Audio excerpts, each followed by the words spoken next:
Számomra a boldogság például itt az illatos fűben ülni,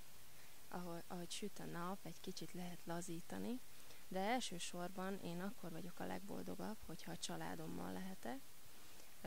barátokkal, együtt jól érezhetjük magunkat, beszélgethetünk, és az élet apró örömei számomra csak annyi, hogy